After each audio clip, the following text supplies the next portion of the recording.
স্বার্থপর ছবির সাফল্য যেন আমাকে টলিউডে নতুন করে ভালো অভিনেতা প্রমাণ করলো, এমনটাই দাবি কৌশিক সেনের।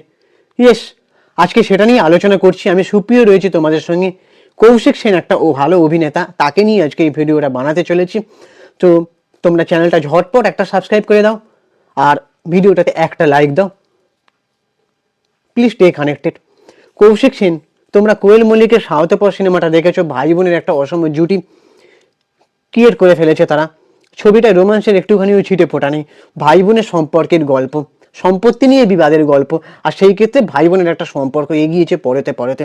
আর স্বার্থপর সিনেমাটা বক্স অফিসে ভালো ব্যবসা দিয়েছে, হিট।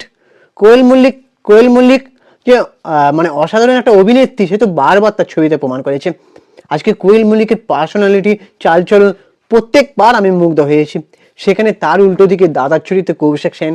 আর কৌশিক সেন তোমরা ভালো করে জানো যে মঞ্চ অভিনেতা, সে নাটক থিয়েটার অভিনেতা, তাকে ছবিতে ব্যবহার করা হয়। কিছু কিছু ছবিতে তোমরা দেখবে কৌশিক সেনকে সৃজিত মুখার্জি জুলপিকার ছবিতে ব্যবহার করেছে, কৌশিক গঙ্গোপাধ্যায়ের অর্ধাঙ্গিনী ছবিতে তার অভিনয় দেখবে। তো কৌশিক সেন কিছু কথা এখানে বলেছেন যে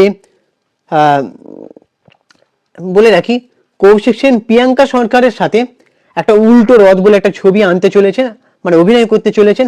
সেই ছবিটার জন্য তাকে প্রশ্ন করা হলে তখন সে আনন্দবাজার.com-কে এই কথা বলেছে যে প্রিয়াঙ্কার জুটি নিয়ে যখন জিজ্ঞেস করা হয়েছে, তখনই কৌশিক সেন বলেন যে বিষয়টি তা নয়। স্বার্থপর ছবির সাফল্য আমার অভিনয় সম্পর্কে পরিচালকদের বোধহয় নতুন করে ভাবাচ্ছে। আমার অভিনয় ওদের ভালো লাগছে, আমিও বোধহয় নিজেকে আবার প্রমাণ করতে পেরেছি। এই যে নিজেকে প্রমাণ করতে পারা, কৌশিক সেন তো ভালো অভিনেতা, নতুন করে আবার প্রমাণ করার দরকার কি, এটা মনে হতে পারে। সেই প্রসঙ্গে তিনি আবার উত্তর দিয়েছেন যে অভিনেতাদের এটাই জীবন, প্রত্যেকটা ছবিতে প্রত্যেক দৃশ্যে নিজেদেরকে প্রমাণ করতে হয়। জনপ্রিয় বা খ্যাতনামীরাও বাদ পড়েন না এর থেকে।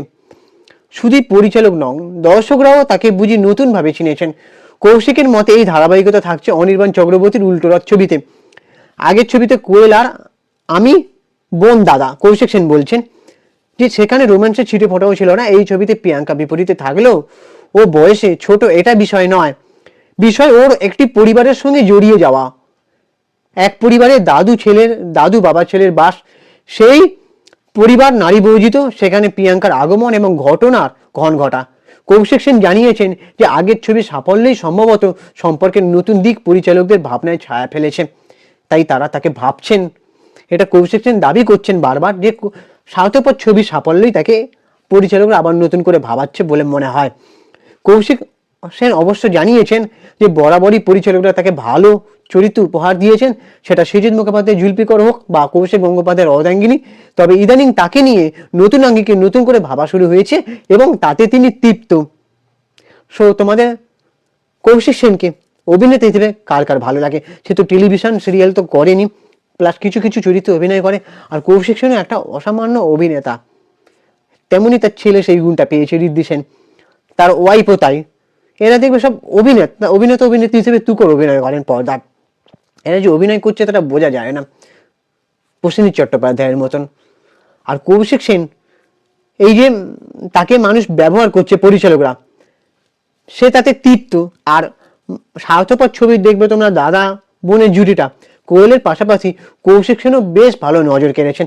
যখনই স্বার্থপর ছবিটার জন্য কোয়েল মল্লিক এবং কৌশিক সেন দুজনে মিলে গেছে, তার মধ্যে ছবিটা ইন্দ্রনীলও ছিলেন।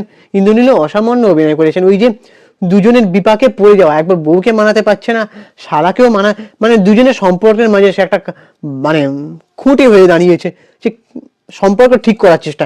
সেখানেও তারও কিন্তু অভিনয় ভালো ছিল, তার অভিনয় ভুলে গেলেও কিন্তু চলবে না, স্বল্প পরিসরের চরিত্র হলেও। যাই হোক, কৌশিক সেনকেও সাদরে বরণ করে নিয়েছিল, মানে গ্রহণ করে নিয়েছিল দর্শকরা স্বার্থপর ছবিটা কোয়েল মল্লিকের পাশাপাশি। আর সেটাই বারবার বলছে যে এই ছবিটা সাফল্য তাকে নতুন করে পরিচালকরা আবার ভাবছেন। আর এটাই হয়, দেখবে রুদ্রনীল ঘোষ, যে ওই যে ধূমকেতুতে অনেকদিন পর সিনেমাটা রিলিজ হলো, রুদ্রনীল ঘোষ যে অসামান্য অভিনেতা, তাকেও কিন্তু প্রমাণ করতে হয়েছে। একটা জায়গায় দেবদা বলেছিলেন যে রুদ্রনীলের যে অভিনয় আছে ধূমকেতুতে, পরিচালকরা তাকে আরো মানে নেওয়ার কথা ভাববে। আর ঠিক তাই হলো। তাই ধূমকেতুতে দেবদার অভিনয়ের থেকে রুদ্রনীলের অভিনয়ের প্রশংসা হচ্ছে, সবাই লেখালেখি করছে সংবাদ মাধ্যমে ফেসবুকে যে রুদ্রনীলের অভিনয়ের মানে জুরি মেলা ভার। ঠিক তেমনই প্রত্যেকটা অভিনেতাকে বারবার নিজেকে প্রমাণ করতে হয় পর্দার সামনে যে এটা তার প্রথম সিনেমা।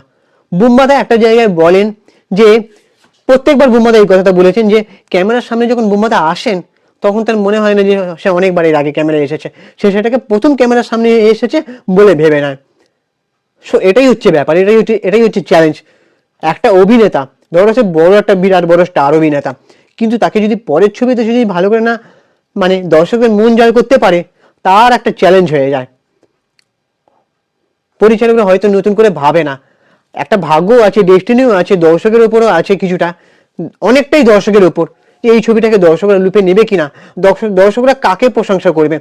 একটা ছবি যখন বানানো হয় তখন অনেকেই জানে না যে এই ছবিটা কোন কোন চরিত্রটা দর্শক বাড়ি নিয়ে ফিরবে।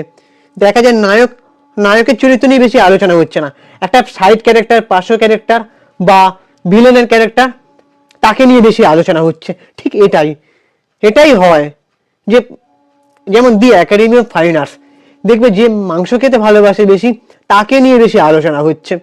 ঠিক তেমনই একটা ব্যাপার, একটা প্রজেক্টে প্রত্যেকটা অভিনেতাকে এন্ডিংয়ে অভিনয় করতে হয়, কোনটা দর্শক নেবে সেটা দর্শকের হাতে।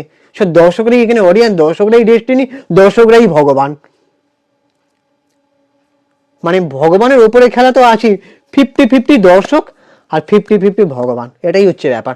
সো গাইস, এবার তোমাদের কি ওপিনিয়ন তোমরা অবশ্যই জানাও কমেন্ট বক্সে। আর হ্যাঁ, চ্যানেলটাকে সাবস্ক্রাইব করে দাও, ভিডিওটাতে একটা লাইক দাও, একটা লাইক ভিডিও বানানোর উৎসাহ বাড়িয়ে দেয়। আর আমি ইনস্টাগ্রামে রয়েছি চিঙ্কি বাবু 253, ওখানে গিয়ে ফলো করে দাও। টাটা, দেখা হচ্ছে পরের ভিডিওতে। ততক্ষণে নিজের শরীরে খেয়াল রাখো, সুস্থ থাকো, ভালো থাকো আর আমাদের ভিডিও দেখতে থাকো।